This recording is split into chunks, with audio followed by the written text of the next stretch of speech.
Hello students, welcome back to my channel. I hope आप लोगों की पढ़ाई अच्छी चल रही है। तो चलिए शुरू करते हैं हम अपना वीडियो। और यहाँ पर मैं अभी जो सर्कल चैप्टर चल रहा है क्लास 9 का, उसकी एक्सरसाइज 9.3 डिस्कस कर रही हूँ। तो इससे पहले वाले क्वेश्चन मैंने लास्ट वीडियो में दिए हैं, आप देख सकते हैं। तो अभी शुरू करते हैं ये वाले क्वेश्चंस। तो in the figure A B C and D are 4 points on the circle. AC and BD intersects at point E such that angle BEC equals to 130 and angle ECD equals to 20. You have to find out angle BAC. तो angle BAC यानी ये वाला angle आपको find out करना है। ठीक है, तो यहाँ पर शुरू करते हैं। सबसे पहले देखो, मैं ट्रायंगल BDC बना रही हूँ। ये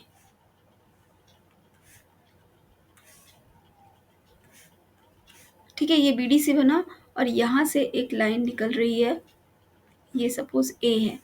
तो अब आप देखिए, मैं अगर इस पार्ट को इरेज कर दूं, अगर मैं सिर्फ इतना रखूं, तो ये एंगल कितना है? दिस एंगल इज 130 और ये एंगल सपोज दिस इज 1 है और ये है आपका 2।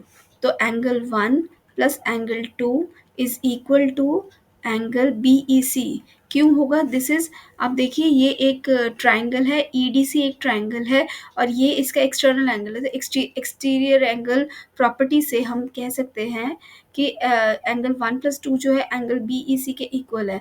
बट एंगल 2 कितना है? ये आपको 20 दिया हुआ है। तो एंगल 1 और एंगल BEC भी दिया हुआ है आपको 130। तो angle 1 plus this is 20 equals to 130।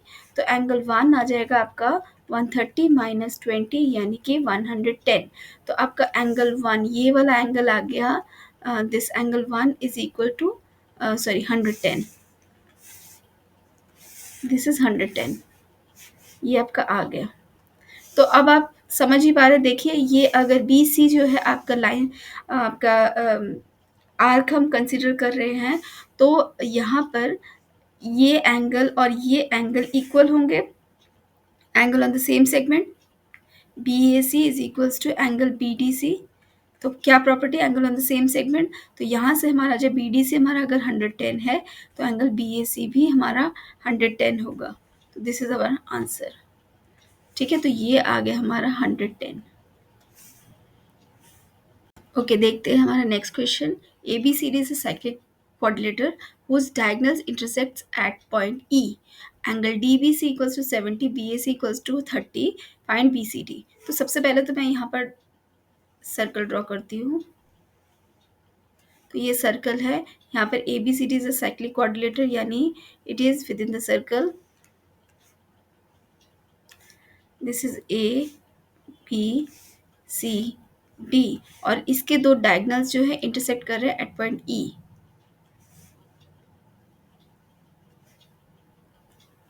E point पे इंटरसेक्ट कर रहा है। हमें गिवन क्या है? एंगल DBC मतलब DBC ये वाला एंगल हमें दिया हुआ है 70 और हमें दिया BAC ये वाला एंगल दिया हुआ है 30। ठीक है, तो हमें निकालना है एंगल BCD ये वाला एंगल हमें फाइंड आउट करना है, क्वेश्चन मार्क। और if AB equals to BC, if AB ये इसके इक्वल है तो फाइंड ECD यानी ये भी हमें फाइंड आउट करना है। ठीक है, तो ये दो चीज़ें फाइंड आउट करनी है। तो सबसे पहले हम देख लेते हैं यहाँ पर। तो आप देखिए, अगर DC इज अ सेगमेंट हम कंसिडर करते हैं, DC सेगमेंट कंसिडर कर रहे हैं, तो यहाँ पर आपके ये जो एंगल है, एंगल DBC, सॉरी ये एक मैंने गलत लिख दिया है, ये एंगल 70 नहीं है, ये वाला एंगल 70 है। ठीक है, तो DBC इज 70। ठीक है, अगर ये 70 है तो ये भी 70 हो जाएगा, angle on the same segment. तो angle DAC is equal to angle DBC equals to 70। तो आप रीज़न क्या लिखेंगे? Angle on the same segment. ठीक है, आप लिख लीजिएगा ये angle on the same segment. ठीक है, तो ये आपका 70 आ गया यानी दिस एंगल इज ऑल्सो 70। तो अगर ये 70 है, हमें निकालना क्या था? BAC, सॉरी BCD निकालना हमें, BCD डी निकालना है, ठीक है। अब देखो एंगल, क्योंकि ये cyclic quadrilateral, because A B C D is cyclic quadrilateral, is a cyclic quadrilateral, तो हम कह सकते हैं angle D A B plus angle D C B is equal to 180, ठीक है। तो एंगल डी ए बी कितना है, अभी हमने निकाला एंगल डी ए बी, हम निकाल सकते हैं इसको, this is angle D A C plus angle C A B, ठीक है। इसको हम लिख सकते हैं this is equal to angle D A B, तो एंगल डी ए बी कितना हुआ, ये 70 प्लस 30, ठीक है। तो यानी कि ये हो गया 100, तो यानी ये वाला एंगल आ गया आपका 100, तो 100 plus angle D C B is equal to 180, तो यहाँ से हमारा आ गया डी सी बी या बी सी डी जो भी बोलो आप, तो angle D C B is equal to 180 minus 100 यानी कि 80, या आप इसको लिख दो बी सी डी जो हमें निकालना, दिस इज 80, तो ये एंगल आ गया हमारा 80, ठीक है। तो मैं यहाँ इसको दूसरे कलर से एक बार कर दूँ, ये वाला जो होल एंगल है दिस इज इक्वल टू 80, ठीक है। इसी को ही यूज़ करना है हमें, इसीलिए मैं आगे इसको डिफरेंट कलर दे रही हूँ। अब आप देखिए, हम देखते हैं ट्राइंगल। अब आप देखिए ये पूरा का पूरा 180 है। अब आप देखो ये ट्राइंगल है, triangle like this is A B C, तो ये एंगल आपका 30 है, ठीक है। दिस एंगल इज 30 और हमें दिया हुआ ए बी जो है सी बी के इक्वल है, ये दोनों अगर इक्वल है तो इनके ऑपोजिट एंगल्स भी इक्वल है, यानी ये वाला एंगल भी आपका 30 हो गया, तो यानी कि आपका ये वाला पार्ट जो है this angle this will be equal to 30, ठीक है। यानी कि हम लिख सकते हैं एंगल बी, ये होगा angle B C A, angle B C A is equal to 30। अब इससे मुझे फ़ायदा क्या होगा, देखो ये पूरा angle D B C D is equal to angle B C D क्या है, angle B C A plus C plus A C D के इक्वल है, ठीक है। B C A plus A C D के इक्वल है B C D, तो यहाँ पर देखते हैं एंगल बी सी डी जो है equal to angle B C A plus angle A C D, ठीक है, A C D, this is A C D. अब यहाँ पर बी सी ए हमने निकाल लिया 30 और बी सी डी हमें कितना निकाला हुआ है, ये 80, ये हमने निकाला हुआ है, प्लस ए सी डी, ठीक है। तो एंगल ए सी डी जो हो जाएगा आपका 80 माइनस 30 यानी कि 50, और हमें निकालना क्या है, देखो हमें ई सी डी ही निकालना है, ई सी डी यानी कि ए सी डी, तो ई सी डी और ए सी डी सेम है, एंगल ई सी डी और ए सी डी सेम है, तो ये आ जाएगा आपका 50, तो दिस इज अवर आंसर, ठीक है। हमने दो आंसर निकाल लिए, एंगल बी सी डी हमारा 180 आया है, एंगल बी सी डी हमारा 180 आया है, और एंगल ई सी डी हमारा 50 आया है, this is 50 and this is sorry 80, ठीक है। चलिए देखते हैं नेक्स्ट क्वेश्चन क्या है। If the diagonals of a cyclic quadrilaterals are diameters of the circle through the vertices of the quadrilateral prove that it is a rectangle. तो हमें दिया हुआ है if the diagonals of a cyclic quadrilateral, मतलब सबसे पहले तो एक साइक्लिक क्वाड्रिलेटर बना लेते हैं हम,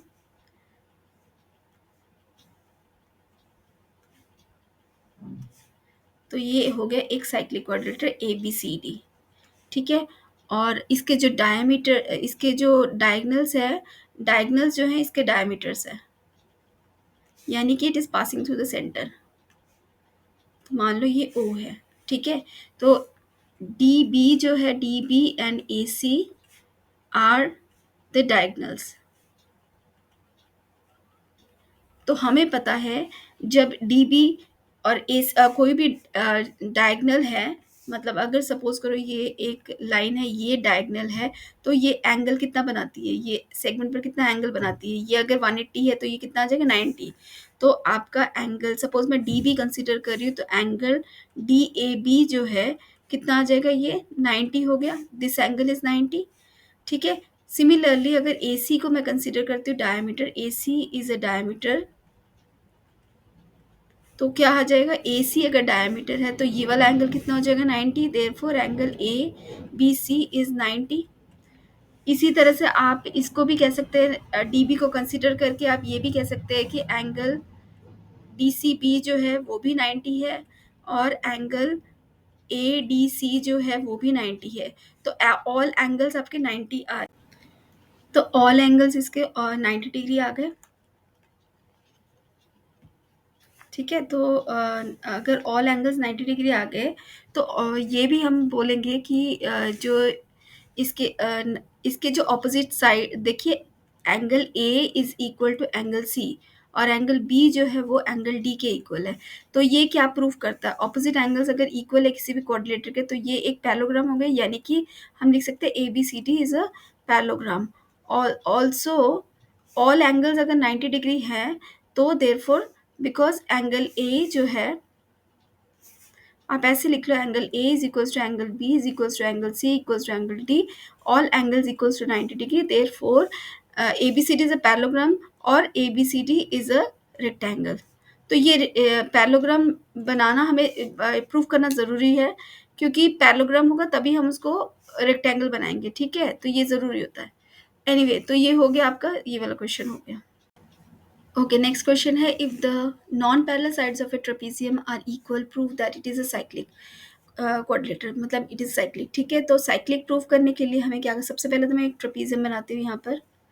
तो साइक्लिक प्रूफ करने के लिए हमें क्या करना होता है, ऑपोजिट एंगल्स जो है equal to sum of the opposite angles equals to 180 proof करना है, यानी either A plus C equals to 180 और D plus B equals to 180।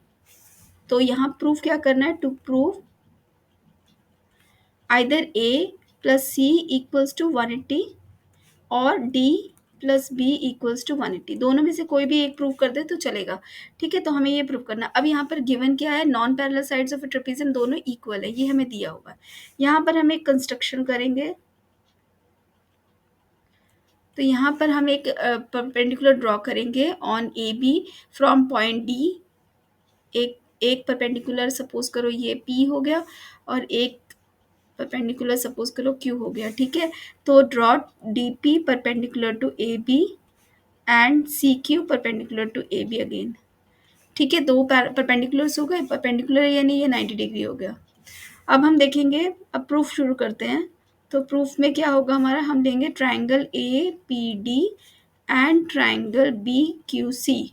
ठीक है, तो यहाँ पर देखते हैं, ये एंगल सपोज करो मैं इसको 1 और 2 ले लेती हूँ। तो एंगल 1 जो है एंगल 2 के इक्वल है, क्यों, दोनों ही 90 डिग्री हैं। ठीक है, because this D P is perpendicular to A B and C Q is perpendicular to A B. हमें दिया हुआ है ए डी जो है सी बी के इक्वल है, ये गिवन है।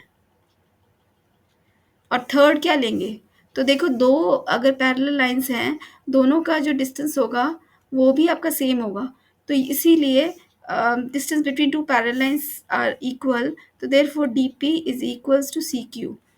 तो क्या लिखेंगे, distance between two parallel lines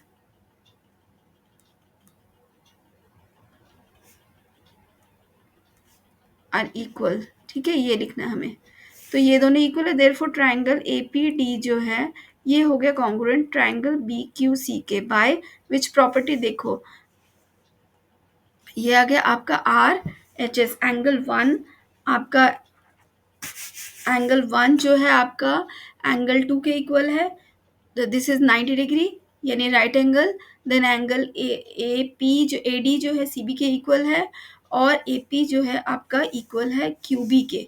ठीक है, तो यानी कि सॉरी डी पी जो है सी क्यू के इक्वल है, तो आर एच एस हो गए, तो आर एच एस से दोनों कॉन्ग्रुएंट हो गए। तो यहाँ से हम लिख सकते हैं कि by C P C T हम क्या लिख सकते हैं, ये वाला एंगल सपोज 3 एंगल 4 के इक्वल है। ठीक है, तो angle 3 is equals to angle 4 by C P C T. तो ये एंगल कौन सा एंगल है, एंगल 3 जो है एंगल ए है, और हम लिख सकते हैं एंगल ए जो है एंगल बी के इक्वल है। ठीक है, बट आप देखिए अगर ए बी जो है ए बी डी सी के पैरेलल है, अगर A B is parallel to D C, तो एंगल ए जो है angle A plus angle D क्या है, दोनों सप्लीमेंट्री होंगे। ठीक है, अगर एंगल ए की जगह A is plus D equals to 180 है, बट ए हमारा जो है बी के इक्वल है, तो फ्रॉम वन ले लेते हैं हम, from one angle A is equals to angle B, therefore angle B plus angle D जो है आपका 180 हो जाएगा। अब हमें यही प्रूफ करना था, ऑपोजिट एंगल्स आर सप्लीमेंट्री। तो देखो एंगल डी और एंगल बी जो है आपका एक सप्लीमेंट्री हो गया, therefore this trapezium is a cyclic trapezium. ठीक है, तो आज मैं यही वीडियो ख़त्म करती हूँ। अगली वीडियो में हम करेंगे रिमेनिंग जो क्वेश्चंस रह गए हैं तो वो डिस्कस करेंगे हम। ठीक है, मिलते हैं नेक्स्ट वीडियो में। Thank you very much for